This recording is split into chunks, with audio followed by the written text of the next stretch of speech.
बहुत बहुत स्वागत है कूनो के इस बियाबान जंगल में। पहले तो समझ लीजिए कि इसी तरह के जंगल से एक नया इतिहास बनने जा रहा है। इसी तरह से प्रधानमंत्री आपको नजर आएंगे, लेकिन दरअसल वो एक लोहे का बाड़ा होगा और फिर उस बाड़े का वो लीवर घुमाएंगे और इतिहास बनना शुरू हो जाएगा। दरअसल शुरुआत से हमारी संस्कृति ने इंसानों और जानवरों को साथ मिलकर रहना सिखाया। को एग्जिस्टेंस की इसी परंपरा की वजह से भारत दुनिया की जैव विविधता का करीब करीब 8% अकेले शेयर करता है। हमारे देश में यह बायोडायवर्सिटी तब है जब आजादी से पहले शिकार की वजह से कई स्पीशीज पर खतरा पड़ गया। चीते जैसा खूबसूरत बिडौल तो लुप्त ही हो गया। बाघ और शेर भी लंबे प्रयास के बाद बचाए जा सके। लेकिन अच्छी बात यह है कि प्रधानमंत्री नरेंद्र मोदी के विजन की बदौलत आज भारत में वाइल्ड लाइफ को नया जीवन मिल रहा है। यहां तक कि हमारे देश में अब चीते एक बार फिर रफ्तार भरते नजर आएंगे। प्रधानमंत्री मोदी के जन्मदिन के मौके पर मिलने वाला है प्रकृति को रिटर्न गिफ्ट। तो चलिए देखते हैं पीएम के विजन ने कैसे बदली वाइल्ड लाइफ की तस्वीर।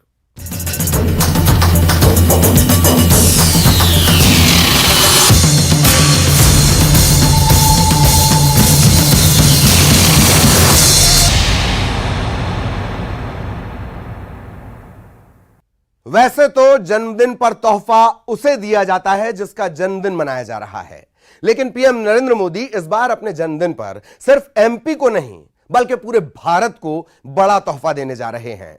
17 सितंबर को पीएम मोदी श्योपुर के कूनो अभयारण्य को चीतों का गिफ्ट देंगे।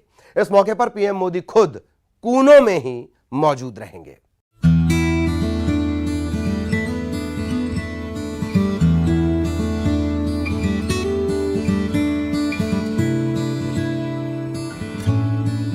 प्रकृति के प्रति पीएम मोदी का लगाव किसी से छिपा नहीं।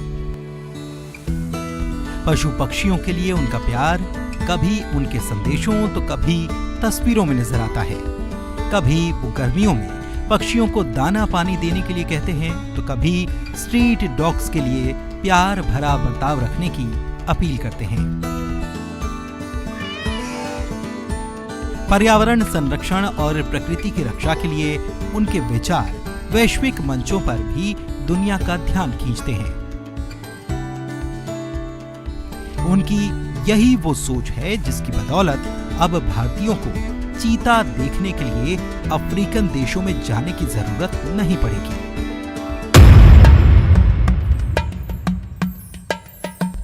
करीब 113 किलोमीटर प्रति घंटे की रफ्तार से दौड़ने वाले चीते को देखने का मौका अब भारत में ही मिल जाएगा। 1952 में भारत में चीतों से विलुप्त होने की घोषणा कर दी गई थी। बीते दशकों में भारत में चीते को लाने की चर्चाएं तो बहुत चली, लेकिन जमीन पर कुछ काम नहीं हो पाया। परंतु पीएम मोदी के देश का नेतृत्व संभालने के बाद एनिमल वेलफेयर के लिए हुए कई बड़े कामों में अब ऐतिहासिक मोड़ आ चुका है। नामीबिया से भारत में चीतों को लाया जा रहा है, यानी अब एक बार फिर हिंदुस्तान की जमीन पर चीतों की रफ्तार नजर आएगी। 17 सितंबर को प्रधानमंत्री नरेंद्र मोदी का जन्मदिन है और ये दिन भारत के लिए ऐतिहासिक होगा, क्योंकि इस दिन पीएम मोदी एक बड़ा तोहफा देश को देने जा रहे हैं। नामीबिया से आए चीतों को पीएम मोदी की मौजूदगी में श्योपुर के कूनो अभयारण्य में छोड़ा जाएगा। पीएम मोदी इस खास मौके का गवाह खुद भी बनेंगे। कूनो में रफ्तार भरते चीतों को देखना न सिर्फ उनके लिए बल्कि देश के लिए एक खुशी का मौका होगा। Bureau report, news 18। भारत में चीतों की वापसी की उल्टी गिनती शुरू हो चुकी है। तकरीबन 70 साल बाद एक बार फिर भारत की जमीन पर चीते रफ्तार भरेंगे। दुनिया में सबसे तेज दौड़ने वाला बिडाल श्योपुर के कूनो अभयारण्य की शान बढ़ाएगा। 17 सितंबर को प्रधानमंत्री नरेंद्र मोदी के जन्मदिन के मौके पर उनकी मौजूदगी में लिखा जाएगा एक नया इतिहास। राजशाही के दौर में चीतों के अंत का लगा कलंक पीएम मोदी के संकल्प से मिटाया जाएगा।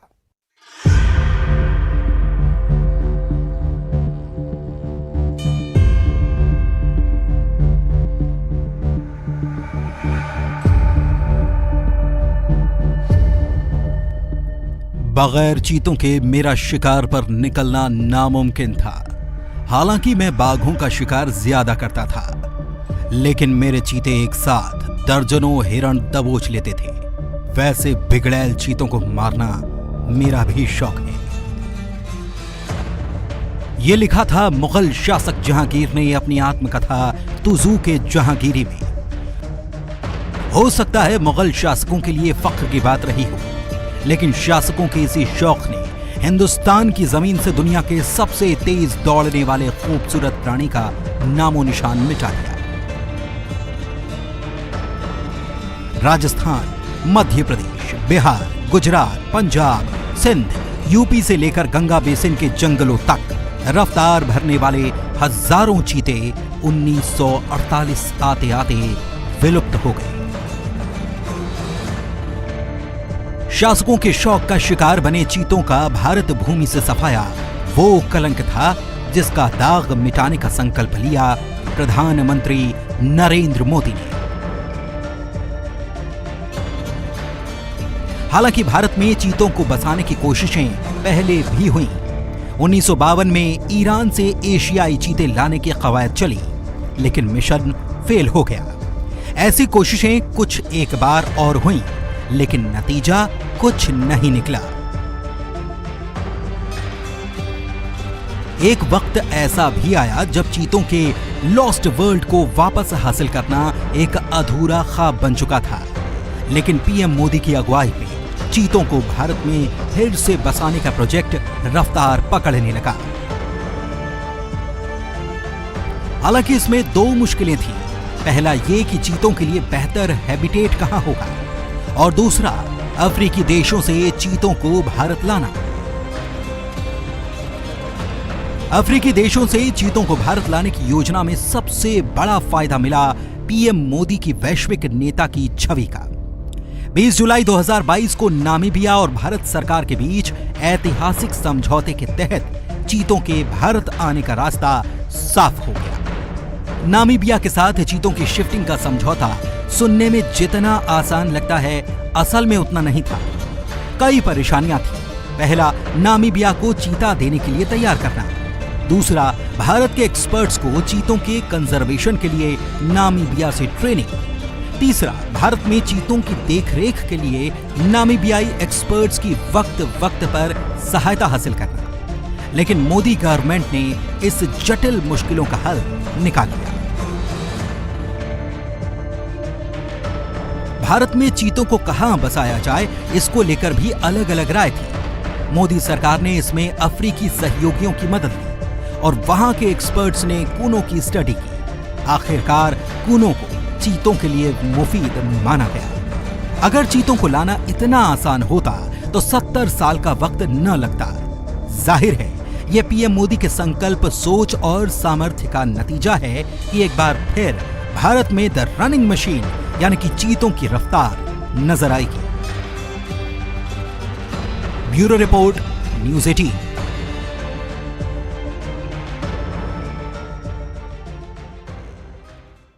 कूनों में चीतों की रफ्तार एक खास तोहफा है जो देश के लिए गर्व की बात है। मोदी सरकार के अथक प्रयास से एक बार फिर चीतों को भारत में करीब से देखने का मौका मिल रहा है। अभी 8 चीते कूनों में नजर आएंगे और उम्मीद है कि वक्त के साथ साथ इनकी तादाद और बढ़ेगी। लेकिन इस मौके पर यह भी जानना जरूरी है कि आखिर चीते भारत से विलुप्त कैसे हो गए।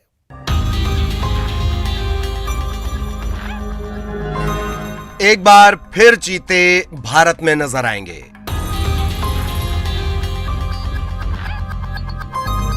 करीब 70 साल बाद चीतों की रफ्तार को करीब से देखने का मौका मिलेगा।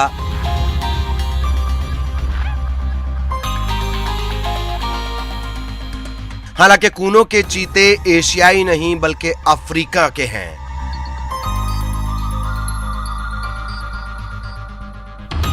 ऐसा इसलिए क्योंकि एशियाई चीतों की सबसे बड़ी आबादी वाले हमारे देश से चीते कब के विलुप्त हो गए। बताया जाता है कि मिडिल ईस्ट के कुछ देशों में चंद एशियाई चीते बचे हैं। यह खुशी की बात है कि मोदी सरकार की कोशिशों के बदौलत भारत में चीते फिर नजर आएंगे, लेकिन एशियाई चीतों के विलुप्त होने का दर्द हमेशा बना रहेगा। दरअसल भारत से चीतों के विलुप्त होने की कई बड़ी वजह हैं, जैसे राजे महाराजाओं के शिकार का शौक, खाल के तस्करों का लालच। मुगल काल की बात करें तो मुगलों को चीतों को कैद में रखने का शौक था। अकबर के दरबार में 1000 चीते बताए जाते हैं। लगातार शिकार से तेजी से चीतों की तादाद घटी। 1799 से 1968 के बीच करीब 230 चीते जंगलों में बचे थे। आखिरी बार 1948 में भारत में चीता देखा गया। 1948 में एक महाराज ने आखिरी चीतों का शिकार किया। 1952 में भारत ने चीतों के खत्म होने की घोषणा की।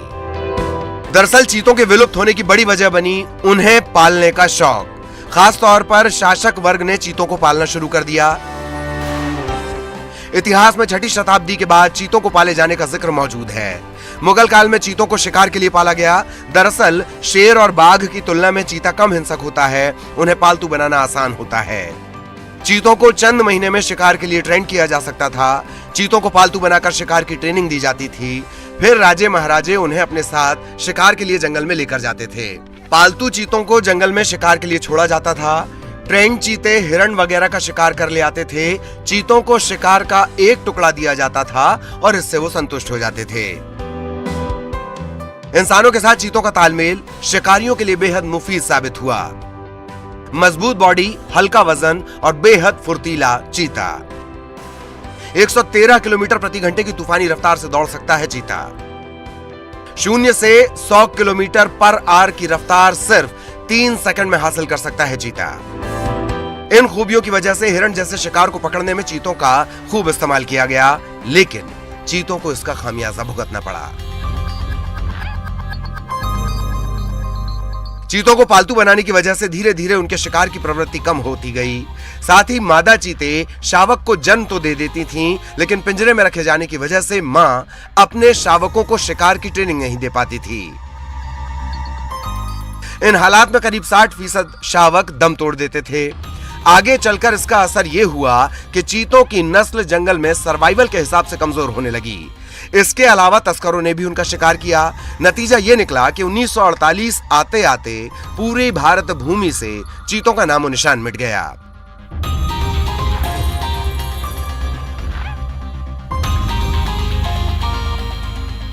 Bureau report, news 18।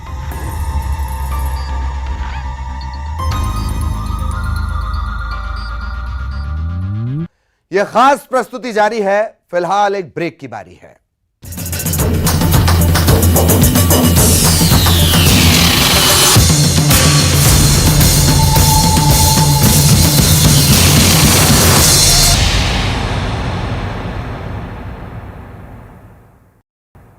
ब्रेक के बाद आपका स्वागत है।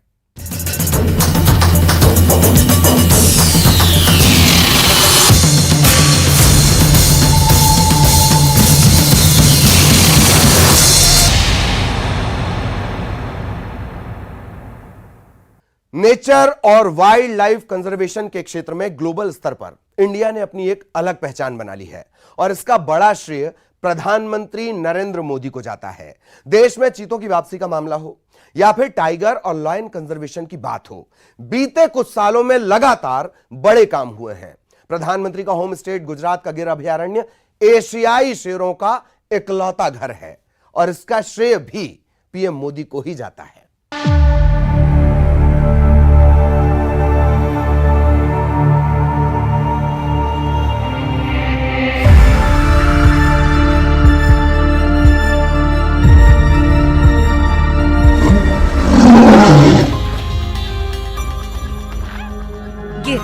एशियाई शेरों का घर। अफ्रीकी देशों के अलावा नेचुरल हैबिटेट में शेर अगर कहीं पल बढ़ रहे हैं तो वो है गुजरात का गिर अभयारण्य। गुजरात में मुख्यमंत्री रहने के दौरान गिर प्रोजेक्ट की कामयाबी के लिए पीएम नरेंद्र मोदी ने कई अहम काम किए। शेरों का कंजर्वेशन और उनकी आबादी बढ़ाने के लिए गिर में जो कोशिशें की गई वो रंग दिखा रही हैं। आज गिर एशियाई शेरों से गुलजार है।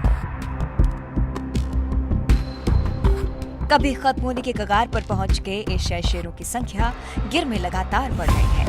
गिर भारत का गर्व है। यहाँ करीब 500 से ज्यादा शेर हैं। मोदी सरकार ने 2019 में एशियाटिक लॉयन कंजर्वेशन प्रोजेक्ट भी लॉन्च किया था, जिसका असर दिख रहा है। मोदी सरकार ने न सिर्फ देश में वाइल्ड लाइफ कंजर्वेशन पर काम किया है, बल्कि ग्लोबल स्तर पर अपना सहयोग भी दे रहे हैं। 2020 में गुजरात के गांधीनगर में भारत ने convention on the conservation of migratory species of wild animal conference host की थी। इस कॉन्फ्रेंस के दौरान पीएम मोदी ने वाइल्ड कंजर्वेशन का रोड मैप पूरी दुनिया से साझा किया था। The Gir landscape in Gujarat is the only home for the Asiatic lion and the pride of the country. We have initiated an Asiatic lion conservation project since January 2019 to protect the Asiatic lion. I am happy to share that today the population of Asiatic lions stands at 523. Wild conservation programs की बात करें तो PM Modi के खाते में कई बड़े काम हैं जो मौजूदा सरकार ने किए हैं। कूनो का चीता project, Asiatic lion, Asian elephant और स्नो लेपर्ड कंजर्वेशन प्रोग्राम भी वाइल्ड लाइफ कंजर्वेशन के क्षेत्र में कुछ मील का पत्थर है। हिमालय के ऊपरी इलाकों में स्नो लेपर्ड के हैबिटेट की रक्षा और कंजर्वेशन के लिए 2020 के पहले ही मोदी सरकार ने काम शुरू कर दिया था।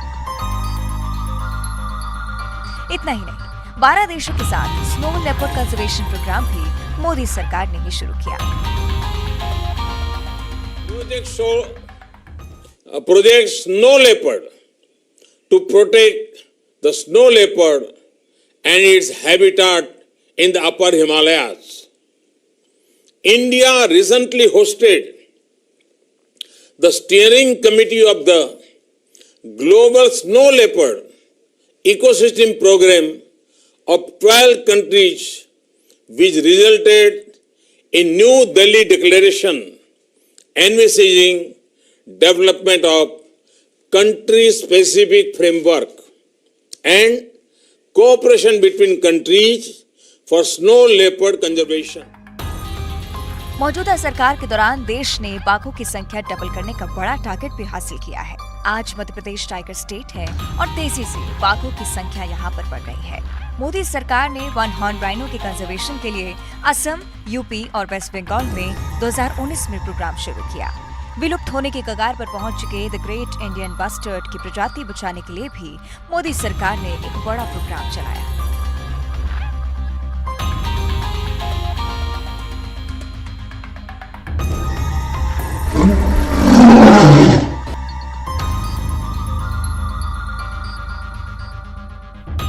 भारत में चीतों का फिर से बसना देश को वाइल्ड लाइफ के मामले और विविध बनाने के पीएम मोदी की सोच का नतीजा है।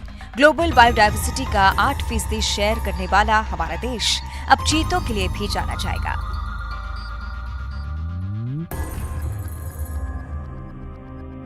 Bureau report, news 18। चलते चलते कुछ तस्वीरें जो झलक हैं भारतीय संस्कृति में इंसान और वाइल्ड लाइफ के बीच परस्पर तालमेल की, प्यार की, जंगली जीवों के प्रति प्रेम की, और इसी का संदेश पीएम मोदी बार बार देते हैं। वो प्रेम जिसकी वजह से जैव विविधता के मामले में दुनिया में अव्वल हैं हम। तो चलिए देखते हैं पीएम मोदी की नजरों से वाइल्ड लाइफ को।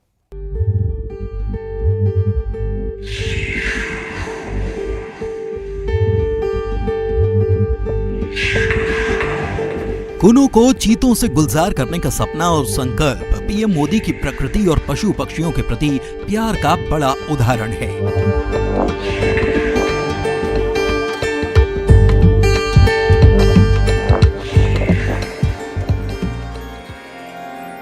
दरअसल प्रकृति की चिंता वो नहीं कर सकता जो इकोसिस्टम के महत्व को अनदेखा करता हो, लेकिन पीएम नरेंद्र मोदी का प्रकृति के प्रति प्यार न सिर्फ उनके शब्दों से पता चलता है, बल्कि तस्वीरें भी यही कहती हैं। जरा इस तस्वीर को देखिए। इस तस्वीर ने दुनिया भर में सुर्खियां बटोरी। कुछ साल पहले रायपुर में पीएम मोदी ने एक टाइगर की तस्वीर ली थी। टाइगर अपने बाड़े में था, लेकिन पीएम मोदी के इतने करीब आकर खड़ा हो गया मानो अपनी तस्वीर खिंचवाना चाहता हो। ये एक अद्भुत तस्वीर थी। दरअसल बाघों के लिए पीएम मोदी का खास लगाव कई मौकों पर दिखा है। जब मध्य प्रदेश के पेंच टाइगर रिजर्व की प्रसिद्ध कॉलर वाली बाघिन की मौत हुई तो पीएम मोदी ने मन की बात में उसके बारे में जिक्र किया। पशु पक्षियों से पीएम के लगाव की एक खूबसूरत तस्वीर तब दिखी जब पीएम हाउस में मौजूद मोरों के साथ उनकी तस्वीर सोशल मीडिया पर छा गई। इन खूबसूरत तस्वीरों में पीएम मोदी और मोरों का परस्पर प्यार भी दिखता है। पीएम मोदी मोरों को खुद खिलाते हैं। उन्हें देखकर मोर भी मानो दौड़े चले आते हैं।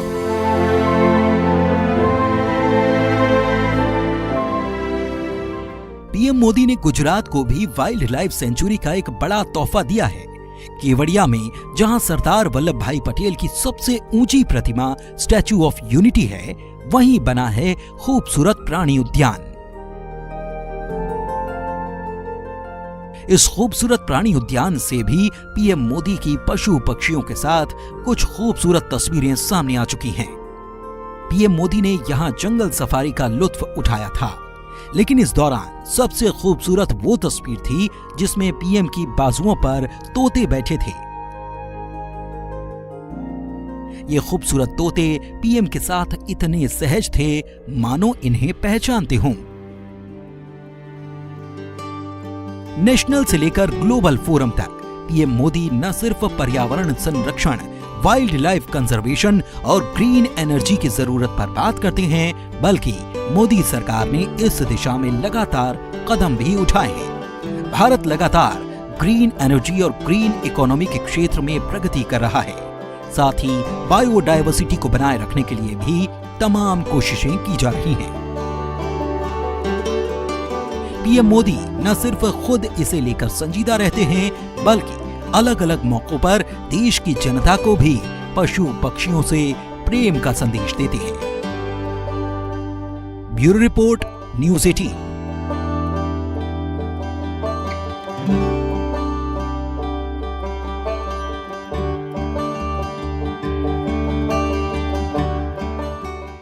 कूनों के इस कोने की पड़ताल में इतना ही। कूनों के अलग अलग पहलुओं की पड़ताल लगातार जारी रहेगी।